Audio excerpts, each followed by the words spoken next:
how to turn off message requests on Instagram and stop receiving DM requests from other users. This tutorial will show you the quickest way to update your Instagram privacy settings. First, open the Instagram app and go to your profile by tapping your profile picture in the bottom right corner. Next, tap the three-line menu in the top right corner to open Settings and Activity. Now, scroll down and select Messages and Story Replies. After that, tap on Message Controls or Message Requests, depending on your Instagram version.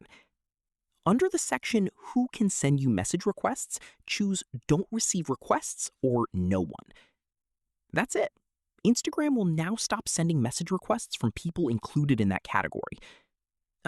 If you ever want to receive message requests again, simply return to the same settings page and change the option back. And that's how to turn off message requests on Instagram.